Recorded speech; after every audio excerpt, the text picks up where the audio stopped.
வணக்கம் நண்பர்களே, இந்த வீடியோவில் நம்ம என்ன செய்தி பார்க்க போகிறோம்னா, சங்கீதாவை அப்போ தான் காதலிக்க ஆரம்பித்தேன் ஓப்பனாக சொன்ன விஜய் செம்ம சூப்பர் பாஸ். இணையதளத்தில் வைரலாகும் செய்தி. வாங்க என்ன தகவல்னு பார்க்கலாம்.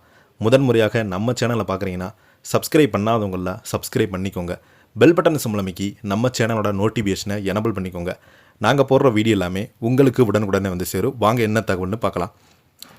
விஜயும் சங்கீதா 1999ஆம் ஆண்டு திருமணம் செய்து கொண்டு 2 குழந்தைகள் பெற்றாங்க. சங்கீதா தனது முழு சப்போர்ட்டையும் விஜய்க்கு வழங்கி சினிமாவில் வளருவதற்கு பக்கபலமாக இருந்தாங்க. மேலும் பல திரைப்படங்களில் விஜய்க்கு காஸ்டியூம் டிசைனராக பணியாற்றினாங்க. நல்லபடியாக இருந்த அவங்களுக்கு சில வருடங்களுக்கு முன்பு பிரச்சனை ஏற்பட்டது. சங்கீதாவும் விவகாரத்தை தாக்கல் செய்திருந்தாங்க. சங்கீதாவை திருமணம் செய்து கொண்ட விஜய் கடந்த 20 வருடங்களுக்கு மேலாக சந்தோஷமாக தான் இருந்தாங்க. ஆனால் சில காரணங்களாக அவங்களுக்கு மனஸ்தாபம் ஏற்பட்டதாக தெரிகிறது.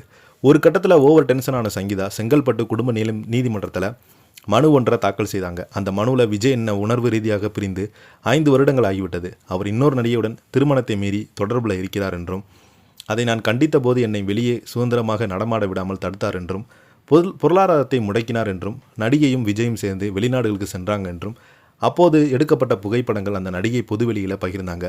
இதன் காரணமாகவே எனது குழந்தைகளுக்கும் குடும்பத்துக்கும் அவமானம் ஏற்பட்டது. இந்த விஷயத்தை எனது கணவர் மூலம் எனக்கு நெருக்கடி ஏற்பட்டால் நடிகையின் பெயரையும் பொதுவெளியில் கூறுவேன் என்று வெளியிட்டிருந்தாங்க. அவரை 2வது எதிர் மனுதாரர் சேர்ப்பேன் என்று குண்டை தூக்கி போட்டாங்க. அப்படி அவங்க மனு தாக்கல் செய்த சில நாட்கள்லேயே விஜயும் த்ரிஷாவும் ஒரே கலர் டீசரில் திருமணத்துக்கு கலந்து கொண்டாங்க. சங்கீதா குறிப்பிட்டிருக்கும் நடிகை த்ரிஷா தான் என்று அடித்து சொல்ல ஆரம்பித்தாங்க. அதற்கு ஏற்றபடி விஜயின் பொதுவெளிகளில் அந்த நடிகை வர ஆரம்பித்தாங்க. இப்படிப்பட்ட சூழல் இருக்க சமீபத்தில் வழக்கு விசாரணை நடைபெற்றது. முதல்ல இந்த வழக்கை விரைந்து விசாரிக்க வேண்டும் என்று சங்கீதாவின் வழக்கறிஞர் கோரிக்கை வைத்தாங்க. கொஞ்ச நேரத்தில் இந்த விவகாரம் மனுவை வாபஸ் பெறுவதற்காக கூறினாங்க.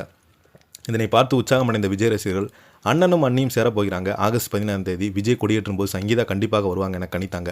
ஆனால் வந்ததே த்ரிஷா தான்.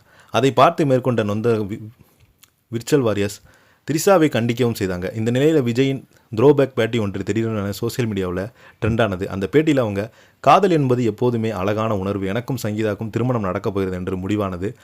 நான் காதலிக்க தொடங்கினேன், இந்த உணர்வு எனது ரசிகர்களுக்கும் அனுபவிக்க வேண்டும் என்று அவர் குறிப்பிட்டிருந்தார். இதனால் அவர் கொடுத்த பேட்டி சோசியல் மீடியாவில் வைரலாகிட்டு வருது. இதை பற்றி நீங்கள் என்ன நினைக்கிறீங்கன்னு உங்கள் கருத்துக்களை பதிவிடுங்க. இந்த வீடியோ பிடிச்சிருந்தால் லைக் பண்ணுங்கள், ஷேர் பண்ணுங்கள். நன்றி, வணக்கம்.